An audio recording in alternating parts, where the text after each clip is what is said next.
Good morning mga ka-auto, kamusta kayo? So ngayong araw, yun nga, may nakita kong unit, Toyota Raze. Teka, nakasubscribe na ba kayo? Kung hindi pa, pakisubscribe naman po yung channel namin. Bibigyan ko kayo ng 5 seconds para mag-subscribe. Ito na ang 5 seconds nyo. 1, 2, 3, 4, 5. Pakisubscribe naman po yung channel namin at samahan nyo kami ngayong araw. I-review natin ang Toyota Raze G. Let's go!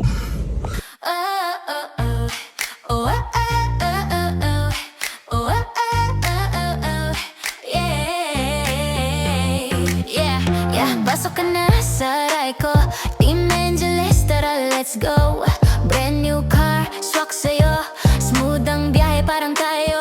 Kung hanap mo ay comfort at style, dito sigurado ka with every mile. May vlog pa kami, check mo online, lahat transparent, walang rewind. Team Angeles vlog, yeah we got that car. Brand new wheels para sa'yo, superstar. At kung trip mo ay van, meron kaming renta. Sama ka na, hatid ka namin kompleto ang kwenta. Para sa pamilyang masaya, sakto tong biyahe. Caravan, basta safe at presko lagi.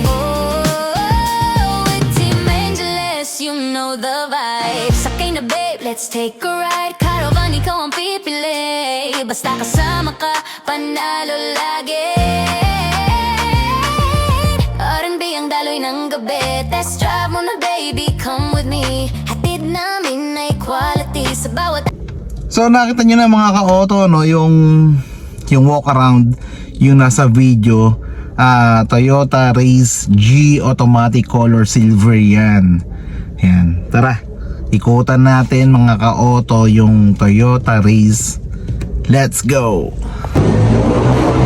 So simulan natin sa gulong mga ka-auto. Ang sukat ng Raze G, ang gulong nito ay 205/65 R16, 16 inch yung mugs, 4 holes, tapos yung nakalagay na gulong dito ay bridge to. So tara, puntahan naman natin yung makina at ang ilaw. Pero bago yan, pakita ko muna itong small fender sa inyo. Yan, so tara, puntahan natin yung ilaw ng Toyota Raze G. Let's go!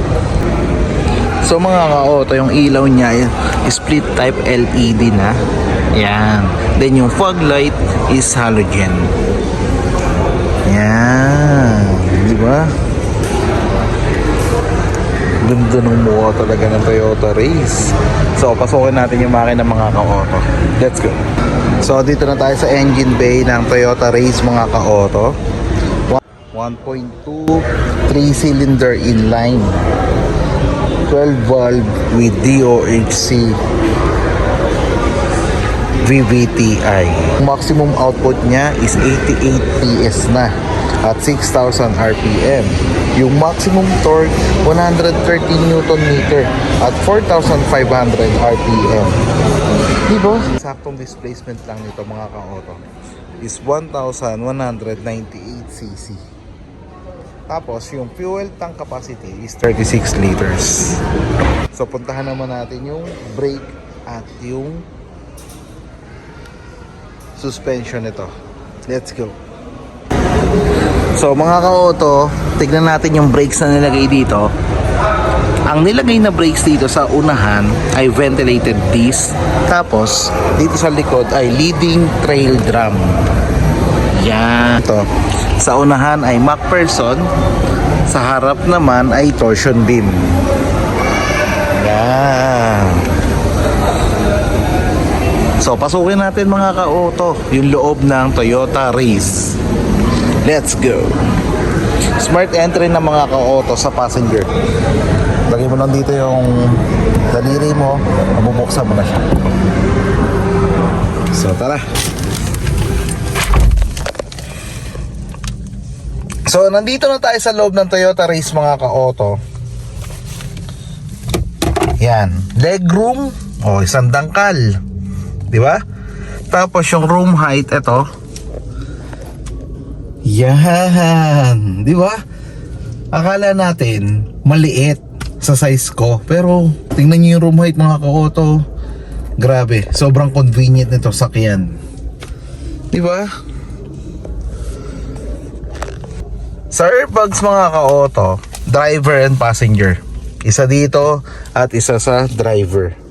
So yan. Then ito plastic to. Yan. Then ito yung hawakan niya dito sa pinto. Tapos ito yung pagbukas ng pinto. Yun. So tara, puntahan naman natin yung likod.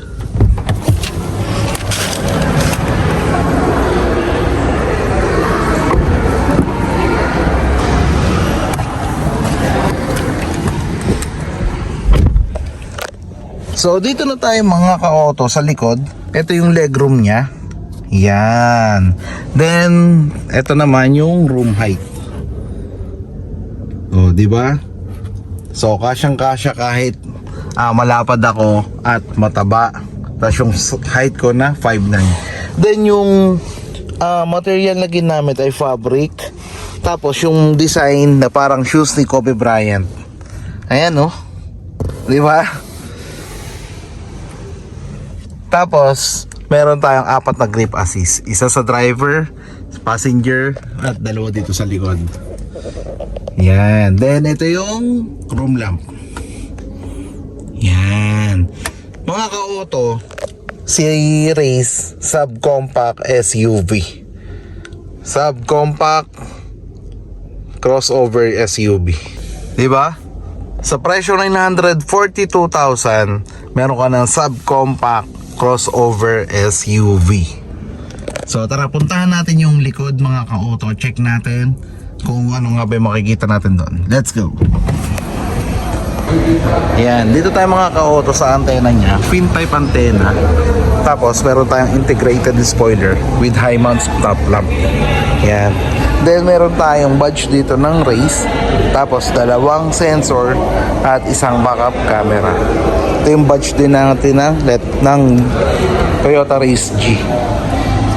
Yan. So check natin yung trunk. Buttons pa siya. So ito yung tonneau cover niya. Then pwede mong i-forward itong mga upuan. Dito mo lang ipupull. Yan. O, di ba? Ang laki niyan mga ka-auto. Yung spare tire to, nakabags na rin. So ibalik natin yung mga upuan. So ayun, binalik na natin. Pero yung luggage niya mga ka-auto, malaki pa din. 1, 2, 3. 3 kalahating dangkal mga ka-auto. Diba? Ang laki ng likod nito. So panalo ang Toyota Race mga ka-auto. Maluwag na, mas pinaluwag pa kapag pinorward mo itong mga upuan. So tara, check natin kung paano nga ba natin ipapark ang Toyota Race. So paano nga ba natin ipapark ang isang Toyota Race mga ka-auto? Ano bang dimension niya? So ito na. Ang overall length niya mga ka-auto is 4,030mm. Yung overall width niya is 1,710mm. Yung overall height niya is 1,605mm. Yan. So tara, puntahan naman natin mga ka-auto yung driver side. Yung paborito ng lahat. Let's go. Dito may badge dito na dual VVTi. Yan, smart entry pagpasok sa loob ng Toyota Race. At andito yung buttons para sa foldable side mirror. Ayan. Then buttons din kung i-adjust mo yung mirror. Halimbawa, ayan, L, left, right. Yan. Kung gusto mo i-adjust yung left, ilagay mo lang sa L. Tapos dito mo siya igagalaw. Yan. So ayun. Punta tayo sa manibela mga ka-auto. Yung sa pag-adjust ng manibela, tilt up and down. Ito. Up, down, telescopic. So dito na tayo mga ka-auto sa manibela. Ito leather to. Tapos ito yung kaliwang button ay para sa instrument cluster. Yan, dito yan. Kung ano yung info ng sasakyan mo, makikita mo dyan kung pipindutin mo itong mga to. Nandito rin yung volume. Yan.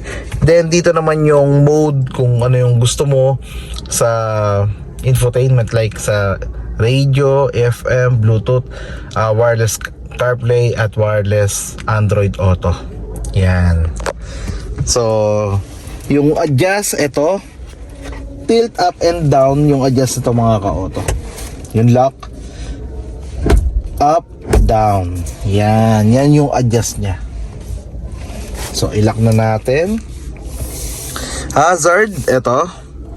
Yung aircon, ito. Yan. Then, push start na ang Toyota Race. So, punta naman tayo sa infotainment mga ka-auto. Ang sukat ng infotainment mga ka-auto is 8-inch audio with Apple CarPlay at Android Auto, AM, FM, Bluetooth at voice command. Yan. Yung aircon, yun nga, nabanggit ko na kanina. Yung push start engine natin. Then, ito charger, 12 volts. Then, charger din, type USB charger. Yan. Then, lagayan na kung ano-ano, coins. Then, ito yung shift gear niya, park, reverse, neutral drive, plus minus, regular handbrake, saka center console. Dito sa harap mga ka-auto, meron tayong stitch dito na kulay pula. Sa likod wala. Yan. Sa sun visor meron tayong vanity mirror. Ganon din sa driver. Yun, no, vanity mirror sa driver. Then ito, room lamp. Tapos ito, indicator kung hindi kayo naka-seatbelt. Yan. So mga ka-auto, naikutan na natin yung engine, yung ilaw, yung upuan. Seating capacity nito is 5. Yung dimension, nasabi ko na rin. Yung presyo, hindi ko pa nasasabi. Ay, nasabi ko na pala kanina, no? Ulitin lang natin. Ang presyo nito is 942,000. Yan. Tapos, mayroon tayong mga safety features dito na anti-lock braking system, stability control, hill start assist. Then meron tayong sensor, dalawang sensor, isang backup camera. Yan. 'Di ba? Sobrang sulit nito ni subcompact SUV. 'Di ba? Napaka-mura nito, mga ka-auto. Tapos ang taas pa ng ground clearance nito. So, ayun. Hanggang dito na lamang mga ka-auto. Kung nangangailangan kayo ng sasakyan na pang daily, hindi ko lang alam mga ka-auto kung pwede siyang ipasok sa Grab, ha, kasi 1.2 lang yung makina niya. So sa mga nakakaalam na may race na naipasok sa Grab, paki-comment naman below mga ka-auto, para sa mga susunod na magtatanong sa akin, pwede ko nang sabihin na pwede pong ipasok yan sa Grab. Diba? So kung naghahanap kayo ng race mga ka-auto na naka-promo at may magandang deal, punta lang kayo dito sa Quezon Avenue, Toyota Quezon Avenue. Hanapin nyo lang ako, Raymond Angeles, or mag-message kayo sa page namin, sa mga Viber namin, sa mga contacts namin dyan sa comment section. So mga ka-auto, huwag nyo pong skip yung ads. Tulong nyo na po sa amin yun. Kung nauumay kayo sa video namin, panoorin nyo na lang yung ads, di ba? So ayun mga ka-auto, hanggang dito na lamang yung video natin about Toyota Race. Sana nag-enjoy kayo, sana nakatulong sa pagpili nyo sa pagbili ng sasakyan. So hanggang dito na lamang mga ka-auto. God bless po sa ating lahat. Bye!